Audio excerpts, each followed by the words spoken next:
I'm pretty excited to do a review on this one because the last generation 4Runner has been around for a very long time. So there's a lot of anticipation behind this new 6th gen 4Runner. And did Toyota mess this one up?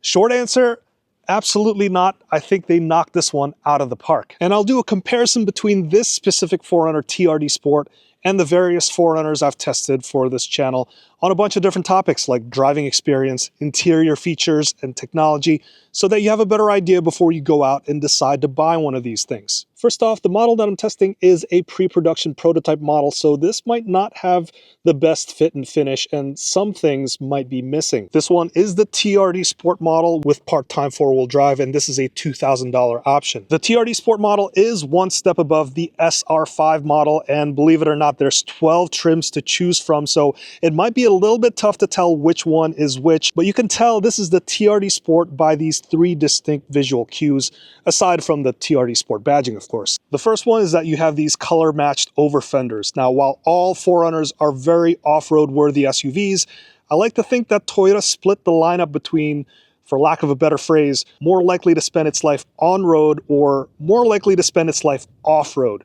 So the TRD Sport is likely to spend its life on-road, so it has the flashier color-matched over fenders, whereas the ones that may get its body scratched up, you'll have the unfinished over fenders that can be easily replaced. To complete that on-road look, the TRD Sport goes with the bigger 20-inch wheels with some roadworthy all-season tires. You get better on-road performance, and they're also pretty quiet at highway speeds. And lastly, I'll just lump all of these cosmetic features all together. First of all, you get these beefier looking hood with the fake hood scoop, and then the grille is the honeycomb blacked out grille. Down below, you have the blacked out lower front fascia. With this windshield pearl premium paint and the $2,000 part-time 4-wheel drive option, you can get a TRD Sport like this for $51,125 after delivery and before taxes. And I think I'll start there with the worst part of this new 6th gen 4Runner. It's the price. Even though the base SR5 trim got a very modest $65 price increase, which compared to other cars, that is very, very minimal. That's not the same story for the rest of the trim. For this TRD Sport, this is about $4,000 more expensive compared to the last year's model. And if you look at the TRD Pro, the top trim, that's about $12,000 more expensive than the 5th gen TRD Pro. Now, a lot of that might be because of the additional hardware in these 6th gen 4Runners. The TRD Pro comes with a hybrid system, so it makes sense that there's that big price jump. Inflation is also going to have an effect on it, and with potential tariffs, who knows where the prices are going to be. And if you are watching this and shopping around for these 4Runners, comment down below the prices that you're seeing on the marketplace. Comment down below with the trim that you're looking at and also the price that you're seeing. And now let's move on to the positives. The driving experience. The 6th gen still maintains that body-on-frame construction, and it still keeps that live rear axle, so it feels and drives like an off-road capable truck. It still jostles around when you drive over potholes and various bumps, but everything else is so much better. The chassis feels stiffer and stronger than before. The electronic steering also has good feedback.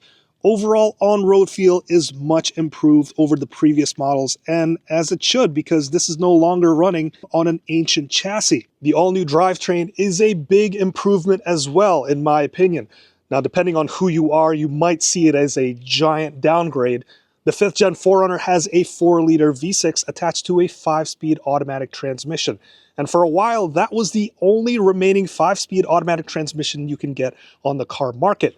Now, while it was very reliable and can outlive many brand new cars on the market, you sort of paid for it with mediocre drivability and paid for it literally by spending more money on gas. The 5th gen 4Runner has a mileage rating of 16 miles in the city, 19 on the highway, and 17 miles per gallon combined.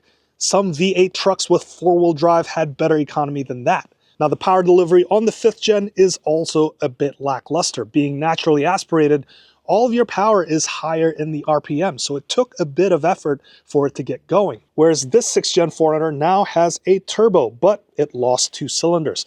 This is a 2.4-liter turbo 4-cylinder engine, and that's what you'll find in a bunch of other Toyotas and Lexus vehicles. 278 horsepower and 317 pound-feet of torque. That's an increase of 8 horsepower and 39 pound-feet of peak torque. And since this is a turbo, peak torque comes much earlier in the power band, making this feel more potent than what you typically think of 4 cylinders. Even though there is more grunt at the low and mid-range, I do wish that this thing makes more power, and perhaps that's why the iForce Max hybrid is available, and that makes 326 horsepower and 465 pound-feet of torque. When I get a hold of that vehicle, I'll do another review. The 8-speed automatic transmission is also a big improvement in terms of usability. Now, I'm aware of some of the issues that the Tacomas are running into, and the new Tacomas and the 4Runners share the same drivetrain. So this is going to be a watch item, but based off of my own experience this week driving this 4Runner, the transmission has been spectacular. The unit shifts quickly and reliably, and there are so many gears that steady state highway driving means your engine isn't spinning at higher RPMs and making a lot of noise. Fuel economy is also a big improvement in these 6th gen 4Runners. 19 miles in the city, 25 miles per gallon in the highway. The previous one was rated at 16 in the city, 19 on the highway. So those mileage ratings for this one, that's not too bad for a modern day part-time 4-wheel drive system.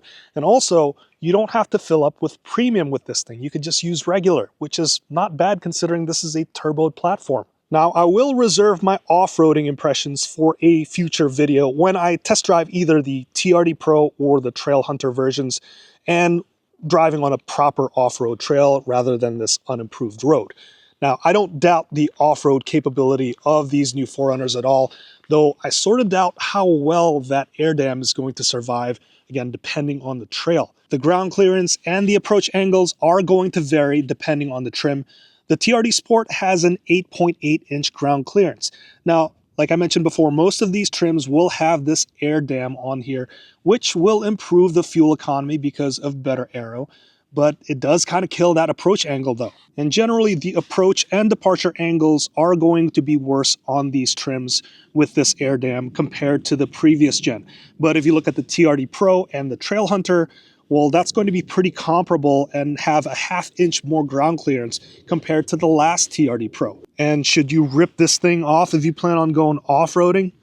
Absolutely, and it should be very easy to do because of these self-tapping screws. So on-road, this new 6th gen 4Runner drives better and is more fuel efficient. It also has a higher tow rating of 6,000 pounds. The previous one was 5,000 pounds. So what else has improved? The interior takes a big leap forward in design. The 5th gen 4Runner was very straightforward and traditional. The 6th gen looks busier, but there's a lot more thoughtful design that went into it. For example, the cup holders has been moved behind the shifter. So previously, your drink would have blocked some of the cubby storage on the 5th gen 4Runner.